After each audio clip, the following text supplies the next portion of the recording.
पंचकूला हरियाणा के मुख्यमंत्री नायब सिंह सैनी ने आज पंचकूला में आयोजित तीसरे पुस्तक मेले का उद्घाटन किया। इस अवसर पर भगवान श्री कृष्ण की जीवनी पर आधारित पुस्तक कर्मयोगी कृष्ण का विमोचन किया। मुख्यमंत्री ने इस कार्य के लिए लेखक को बधाई और ऐसी कृति की रचना के लिए शुभकामनाएं दी। उन्होंने मेले में सभी पुस्तक स्टॉलों का निरीक्षण भी किया। पीके दास साहब को और उनकी पूरी टीम को और उस टीम के साथ जुड़े हुए सभी विभागों को, जिनके तत्वाधान के अंदर पुस्तक मेले का आयोजन ये पंचकुला में होता है। ये तृतीय पुस्तक मेला है। इससे हजारों की संख्या में लोग इस पुस्तक मेले के अंदर आते हैं और लाभ लेते हैं। उनको विभिन्न प्रकार की जानकारियाँ, और अगर हमें ज्ञान के गूढ़ के अंदर जाना हो तो उसकी सबसे बड़ी जानकारी अगर कहीं से मिलती है तो बुक है, किताब है। उस किताब से ही हमें वो प्राप्त होती है और लोग इसका लाभ उठाते हैं। मैं पीके दास साहब और पूरी टीम और पूरे विभागों को बहुत बहुत बधाई और शुभकामनाएं देता हूं। और मैं पंचकुला से नियरेस्ट के सभी लोगों को इस पुस्तक मेले के लिए भी आमंत्रित करता हूं। इसका लाभ उठाना चाहिए।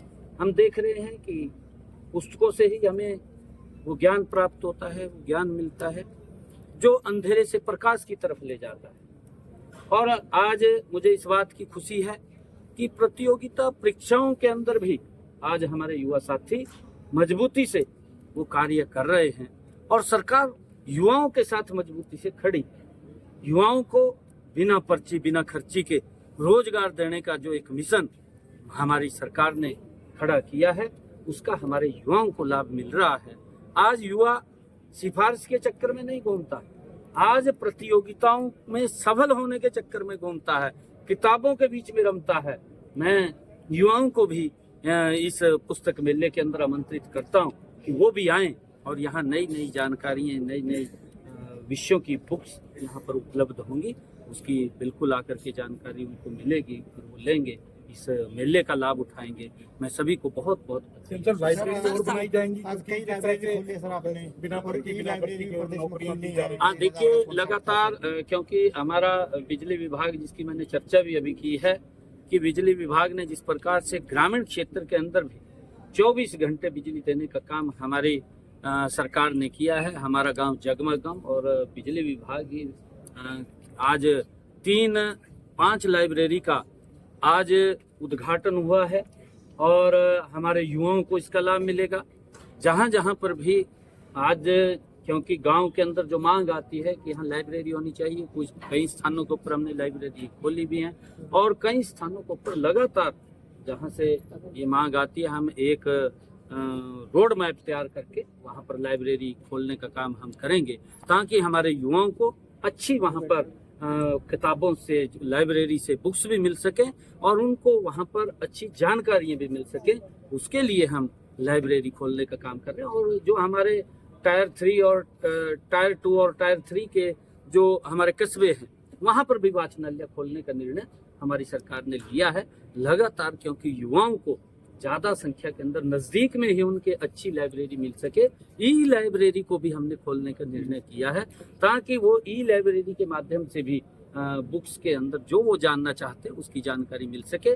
आज मैं इस पुस्तक मेले के ऊपर सभी को बहुत बहुत बधाई देता हूं और खासकर युवा साथियों से अपील करूंगा कि वो अवश्य इस पुस्तक मेले के अंदर वो आएँ और जानकारी। सर, डीएससी समाज का डेलीगेशन आज आप समाज के जो उनको भोजन भी करवाएंगे। डीएससी समाज के डेलीगेशन को बुलाया गया आज। नहीं, डीएससी वो डूम समाज के पदाधिकारी पूरे हरियाणा प्रदेश के लोग आ रहे हैं। मेरे पास उनका फोन आ रहा था कि हम आपको सम्मानित करना चाहते हैं, तो मैंने आज फिर निर्णय किया था कि आज उनको बुलाया था कि वो आए, उनके साथ बैठ करके भोजन भी हम करेंगे। सर, कनाडा में हिंदू टेम्पल पे जो अटैक हुआ है, जो हिंदू, देखिए दुर्भाग्यपूर्ण है और उसके ऊपर हमारा केंद्र पूरा का पूरा नज़र लगाए हुए है और ऐसी घटनाएं नहीं होनी चाहिए। सर, राजस्थान प्रचार के लिए भी जा रहे हैं सर, उपचुनाव जो हो रहा है राजस्थान का, आप जा रहे हैं सर परसों?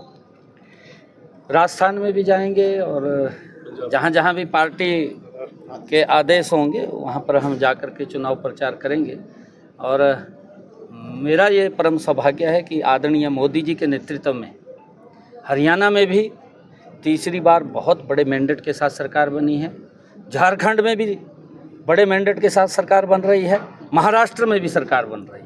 डीएपी को लेकर क्या स्थिति है? नहीं, डीएपी की कोई कमी नहीं है। मैंने कल भी इस बैठक अधिकारियों के साथ लेकर के रिव्यू किया था। एक इस प्रकार का वो नैरेटिव खड़ा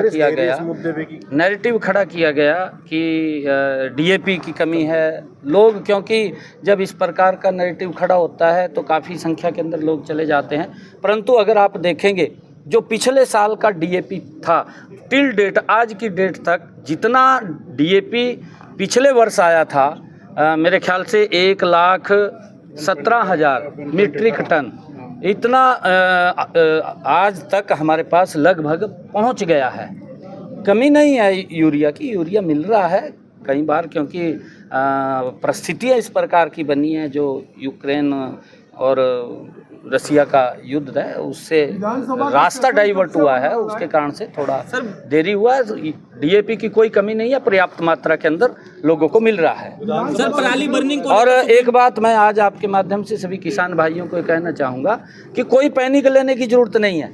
किसान भाइयों से मेरा निवेदन है पूरे हरियाणा प्रदेश के कि आपको हर चीज़ सुविधा से उपलब्ध होगी, कोई पैनिक लेने की जरूरत नहीं है। थोड़ा आप तक जरूर हम सब उसके ऊपर नज़र लगाए हुए हैं और सारा का सारा पूरी हो जाए। सर, पराली बर्निंग को लेकर आज सुप्रीम कोर्ट में सुनवाई होनी है। पिछली सुनवाई में पंजाब को फटकार जो है वो लगाई गई थी कि गलत आंकड़े पंजाब की ओर से पेश किए गए। नहीं, देखिए, पंजाब के अंदर व्यवस्था सुधारने की बजाय व्यवस्था को खराब करने के अंदर ज़्यादा वो विश्वास करते हैं। हमने पिछले वर्ष भी और उससे पिछले वर्ष भी लगातार, जब से हमारी सरकार ये पिछले 10 वर्षों के अंदर हरियाणा के अंदर है, हमने पराली प्रबंधन को लेकर के ज़बरदस्त काम किया है। और पिछले साल तो माननीय सुप्रीम कोर्ट ने हरियाणा के पराली प्रबंधन को लेकर के प्रशंसा भी की है। ये हमारे लिए गर्व की बात है और हम आगे भी उस पराली प्रबंधन को लेकर के उसके व्यवस्था कर रहे हैं। अगर कहीं कोई दिक्कत आती है, हमने अधिकारियों को अभी कहा भी है बैठ करके कि आप अगर कहीं हमें जो किसानों को हमने कुछ इंस्ट्रूमेंट उपलब्ध कराने हैं, बेलर है, रीपर है, उसके ऊपर अगर सब्सिडी देने की बात है तो हम और देंगे, कोई ऐसा विषय नहीं है, परंतु उस व्यवस्था को हम ठीक करेंगे। व्यवस्था अगर कोई ठीक होती है और धीरे धीरे होती है, एकदम ठीक नहीं होती, परंतु पंजाब के अंदर तो अव्यवस्था है सारा का सारा, व्यवस्थित कुछ नहीं है। विधानसभा सत्र जल्दी ही हम विधानसभा सत्र बुलाएंगे, क्योंकि ये पर्व चल रहे थे और पर्वों के कारण सभी विधायकों ने कहा था, तो हमने माननीय राज्यपाल महोदय को कहा है और जिस दिन भी वो डेट देंगे तो हम नवंबर माह में ही होगा सर, जल्दी आ जाएगी, आज कल में अगले हफ्ते।